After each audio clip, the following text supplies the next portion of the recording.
చెల్లి షర్మిలతో ఉన్న దీర్ఘకాల వైరుధ్యాలు, రాజకీయ కలహాల కారణంగానే Jagan national company law tribunal ఎన్సీఎల్టీలో పిటిషన్ దాఖలు చేశారని తల్లి వైఎస్ విజయమ్మ పేర్కొన్నారు. అన్నా చెల్లెలి వివాదాల్లో తాను ఇరుక్కుపోయారని ఈ మేరకు చెన్నై ఎన్సీఎల్ఏటీకి నివేదించారు. రాజకీయ మైలేజీ కోసమే జగన్ ఇదంతా చేస్తున్నారని వాపోయారు. ఎన్సీఎల్టీ హైదరాబాద్ బెంచ్ను జగన్ ఆశ్రయించడానికి కారణం చెల్లి షర్మిలకు ఆయనకు మధ్య ఉన్న రాజకీయ కలహాల్ని పరిష్కరించుకునే ప్రయత్నం తప్ప మరోటి కాదని తల్లి విజయమ్మ చెన్నైలోని ఎన్సీఎల్ఏటీకి నివేదించారు. అందుకోసమే సరస్వతి పవర్ లిమిటెడ్లో వాటాల బదలాయింపు, రిజిస్టర్లో వాటాదారుల పేర్ల మార్పుపై ఎన్సీఎల్టీ హైదరాబాద్ బెంచ్లో జగన్ పిటిషన్ దాఖలు చేశారని విజయమ్మ పేర్కొన్నారు. ఇద్దరూ తన పిల్లలు కావడంతో వారి రాజకీయ గొడవల్లో చిక్కుకున్నారని ఆవేదన వెలిబుచ్చారు. కుటుంబ వివాదానికి కార్పొరేట్ రంగు పులిమి వాటిని జగన్ తన రాజకీయ మైలేజీకి వాడుకోవడం విచారకరమని వాపోయారు. గిఫ్ట్ డీడ్లు కుటుంబ సభ్యుల మధ్య జరిగిన ఒప్పందమని, చట్ట ప్రకారం దానికి ప్రాధాన్యముంటుందన్నారు. జగన్ దాఖలు చేసిన పిటిషన్ కార్పొరేట్ వివాదానికి సంబంధించింది కాదని, అన్నా చెల్లెళ్ల మధ్య రాజకీయ వైరుధ్యాల ఫలితమేనని విజయమ్మ తేల్చి చెప్పారు. ప్రైవేటు, వ్యక్తిగత వివాదాలకు కార్పొరేట్ రంగద్ది తమ ప్రతిష్టను దెబ్బతీసి అక్రమంగా రాజకీయ లబ్ధి పొందే ప్రయత్నమేనన్నారు.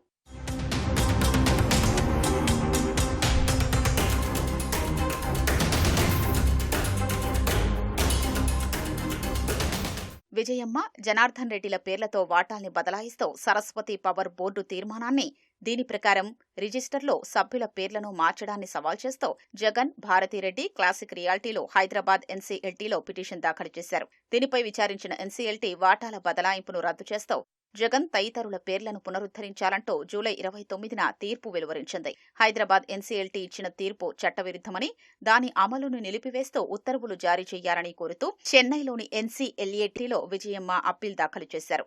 ఆమె తరపు న్యాయవాది ఎం మహర్షి విశ్వరాజ్ ఈ అప్పీల్ను దాఖలు చేశారు. సరస్వతి పవర్ దాఖలు చేసిన పిటిషన్తో కలిపి దీన్ని చెన్నై అప్పీలేట్ బెంచ్ త్వరలో విచారించనుంది.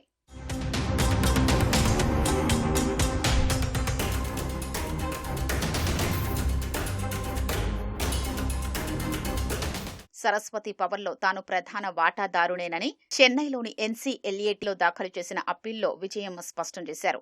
వాటాల బదలాయింపునకు ముందు తనకు 48.99% వాటాలు ఉన్నట్లు పేర్కొన్నారు. 2021 జూలై 26న జగన్ 74,26,000, భారతిరెడ్డి 40,50,000 వాటాల్ని ప్రేమతో తన పేరిట గిఫ్ట్ డీడ్లు ఇచ్చారని వివరించారు. 2021 ఆగస్టు 14న డైరెక్టర్ పదవికి జగన్ రాజీనామా చేశారని పేర్కొన్నారు. గిఫ్టు ఒప్పందాల్ని కానీ, వాటాల కొనుగోలు ఒప్పందాల చెల్లుబాటును కానీ ఏ సివిల్ కోర్టులోనూ జగన్ సవాల్ చేయలేదని విజయమ్మ పేర్కొన్నారు. అలాంటప్పుడు కార్పొరేట్ ముసుగులో వాటిని ట్రైబ్యునల్లో సవాల్ చేయడానికి వీల్లేదన్నారు.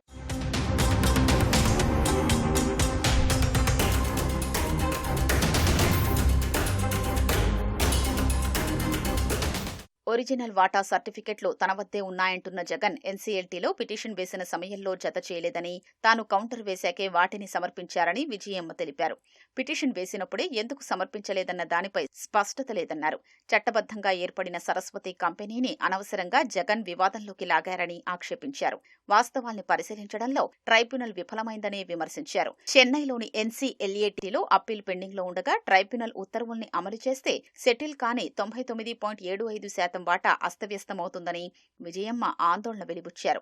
సభ్యుల రిజిస్టర్పై యథాతథ స్థితి కొనసాగిస్తే జగన్, భారతిరెడ్డి క్లాసిక్ రియాల్టీలకు ఎలాంటి నష్టం వాటిల్లదని విజయమ్మ తెలిపారు. ట్రైబ్యునల్ ఉత్తర్వులతో జగన్, భారతి క్లాసిక్ రియాల్టీల పేర్లను తప్పుగా పునరుద్ధరిస్తే తనకు నష్టంతో పాటు మరిన్ని వివాదాలకు తెరతీసినట్లవుతుందని చెన్నైలోని ఎన్సీఎల్ఏటీకి విజయమ్మ నివేదించారు.